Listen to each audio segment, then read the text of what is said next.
21st century adulting means we all understand we need to manage our mental health. Here's some important advice on how to help yourself and others, both proactively and in a crisis. When the doctor entered the emergency room, I held up this bulging bag of marbles and I asked him, if you can't tell me how many marbles are in this bag, how can you tell what's going on inside my head? He wasn't as impressed as I thought he would be. A vast majority of us will either struggle directly or witness a friend or loved one struggle with mental health in their lifetimes. I learned firsthand when I had a crisis in my mid-30s and was diagnosed with bipolar type 1. In the weeks and months leading up to this event, I was under increasing stress both at home and at work. I was a consultant. I worked from home. My wife was a stay-at-home mom and had 3 kids, so it was chaos everywhere.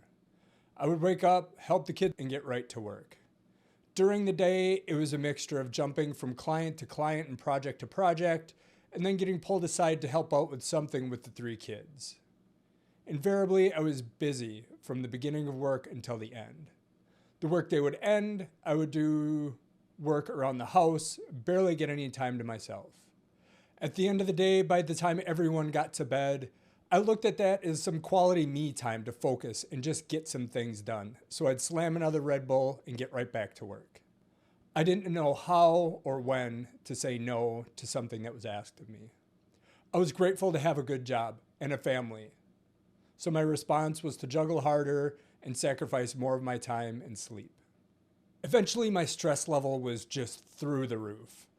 I was working later when I used to go to bed at 11. Pretty soon it was midnight, 1, 2, 3 o'clock in the morning. I wouldn't sleep very well because of all the caffeine and all the anxiety and the stress. And I started waking up earlier as well. I was down to 2 to 3 hours of sleep a night. Somewhere along the way, 2 things happened.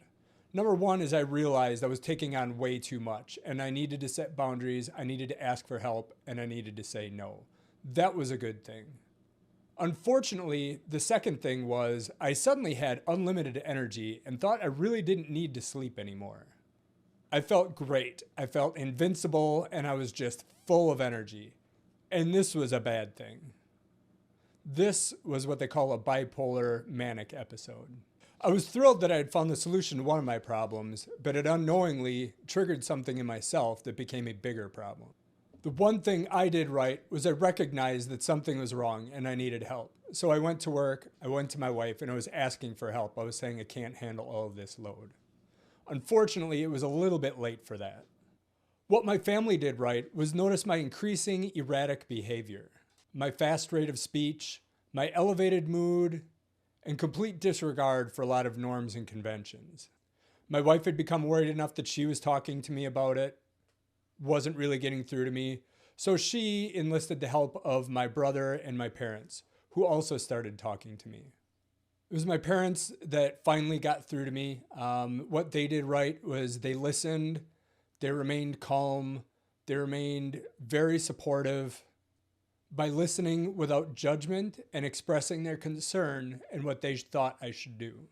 There were real reasons that I was stressed, and I felt like nobody was listening to me about what I thought needed to happen for me to calm down and get better. But I wasn't listening to them about what they had noticed that I needed to do to get better. Eventually, I did go to the hospital. There's a lot of blank spaces in my memory from that time, but I remember being at the hospital, looking at the door to the psychiatric ward, some papers in front of me where basically I was realizing I was signing away my freedom and I had to do this to go beyond there. And once I was in, they could hold me against my will if they determined it was for my own interest. And that kind of scared me and I backed out. But my family remained diligent and persuasive and finally did end up getting me to go to the hospital. Again, I don't remember a ton about the hospital. I remember the grippy socks. I kept those for years as a reminder.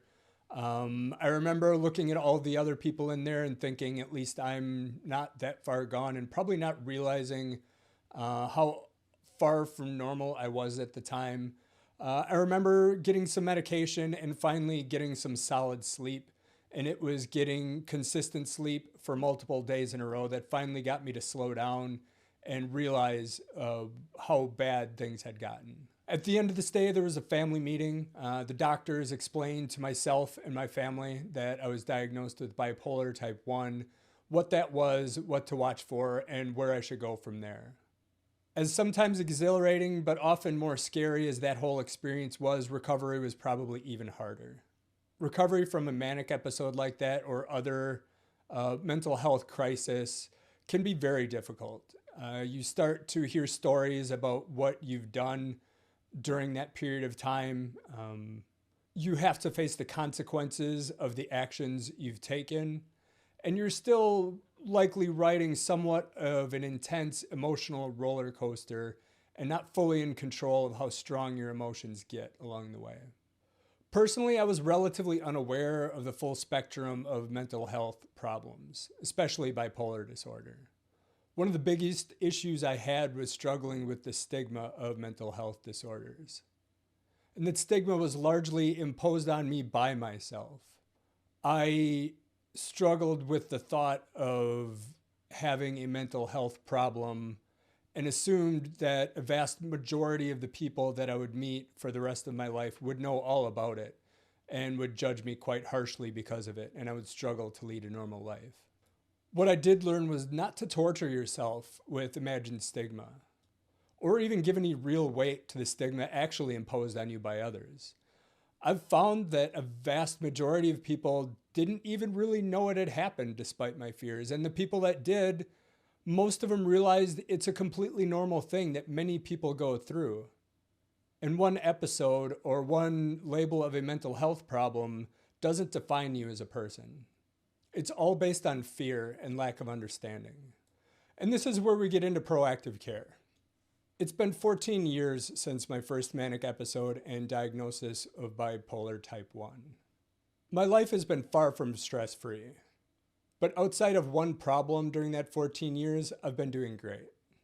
The first part of proactive care is education, both for yourself and for your family. You need to know what you're dealing with, and you need to know which signs to look for and what to do when you start to see those signs. For me personally, with bipolar, it's fairly straightforward. It's continue any medication that you've been prescribed by your doctor. It's getting good sleep and managing your stress. Simple. As the what to watch for myself and my family, it's not sleeping enough, it's excessive risky behaviors, and talking really fast. Things of that nature. If I seem really exuberant and excited for a long period of time and it doesn't really make sense, that's a potential problem sign. If a condition requires medication, it's absolutely crucial that you take that medication. The only time I had an issue during the 14 years, there was quite a bit of stress and change going on in my life. A lot of it good, a lot of it also kind of scary. And as I became a little hypomanic, I made the foolish decision to stop taking my medication as I was unsure if I really needed it or not. And that pushed me over the edge. So take your medication.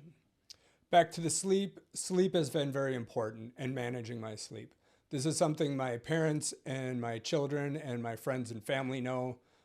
So frequently, one thing you can do for loved ones is check up on them. Hey, how you sleeping? Is everything going well? My kids will even say, hey, Dad, it's getting kind of late. Shouldn't you be going to bed? And sometimes there's a little bit of chafing there. There's a little bit of friction. But I know it comes from a good place, and I'm appreciative of the fact that I have people watching out for me. That's one of the main reasons I can continue to trust that I'm going to be okay. I'm self-aware enough to know what's going on, but to have others fill in the gaps and give me that perspective if I start to seem stressed or I'm not sleeping is very important. I've used rings and watches and devices like that to track my sleep over the years, and that's also been very important. Again, if my parents or my children seem to think that I'm getting kind of agitated or upset, or I seem frustrated multiple days in a row, they can ask me how I'm sleeping and I can refer back to the log on my phone. And there's been a few times where that's come in handy. For example, once when I started a new supplement and a second time when I started a new medication for ADHD, after the first few weeks of taking that, it started to eat into my sleep schedule and I was getting less sleep and becoming kind of cranky and a little bit elevated in mood. So tracking your sleep, very important. Mindfulness is another tool that has been recommended to help deal with things like this. Essentially, it's a function of slowing down and just being very aware of what you're doing and what you're thinking and analyzing it deeply. You can fill in some of these gaps in self-awareness yourself if you learn how to do this. That recommendation actually started with meditation. A therapist had recommended to me. I have done some meditation over the years. I don't do much of it now. What I did get out of that was also very beneficial was understanding the practice of Buddhism. A lot of people think it's a religion, and some people may treat it somewhat as a religion. But for me, it's more kind of a mix between a philosophy and a psychology, a way of operating in the world that helps you deal with stress. Because again, sleep and stress management are key for bipolar and just about any mental health disorders. Learning to set boundaries on myself and others, being realistic about what I can take on, and being open and honest with other people and learning to say no is also very important in terms of managing stress. Look back at both episodes that I've had in my life, and at both times I was under a large amount of stress. Didn't know how or didn't feel like I could say no to some things, and that was part of what did me in. So learning to set boundaries is very important in terms of managing stress in your life. Another key component would be exercise. Exercise is the first mountain of self-development. Your emotional wellness, your mental wellness is all built on a foundation of physical fitness and exercise. It's going to keep you out of trouble. It's going to help you be tired at the end of the day so you sleep well. It's going to give you a good feeling from the endorphins and hormones that are going to be coursing through your body. It also plays a role in dealing with anxiety and other mental health issues in that a lot of those you end up kind of trapped in your head. If it's anxiety, maybe you're thinking about the future. If it's depression, maybe you're thinking about the past too much. And it's hard to stop thinking about something just by stopping thinking about it. So with exercise, you learn to get out of your head by getting into your body. So it's kind of twofold in terms of helping you in the moment and building a foundation for wellness going forward. And the final suggestion that I offer, especially if you're new to a diagnosis or mental health problems, whether you're the one who has it or is trying to support someone who does have mental health issues, is join therapy or support groups. Talking with people who understand the condition very well can help you deal with your struggles around coping with it. They can teach you new things and give you more social support in dealing with a problem, and that you can talk to someone who understands that problem. It may be difficult to speak to even friends or loved ones that don't know anything about it, but if you get together with people who have intimate experience with it, it can be much easier to share and to learn from their experiences. There's a lot more to this topic, especially as it gets to other conditions and maybe suicidal thoughts, things where you're in acutely dangerous situations or situations you shouldn't try to handle by yourself, but there you still have to play a role in managing in the short term or staying out of trouble when there are problems. I'd encourage you to reach out and find some of those resources ahead of time, because you never know when you're going to need them or how much time you'll have to do homework to figure out what to do. One particular resource I would recommend is NAMI's Navigating a Mental Health Crisis Guidebook online. I will include a link to that in the show notes. I hope you never need this information, but if you do, I wish you the best. Good luck, and thanks for listening.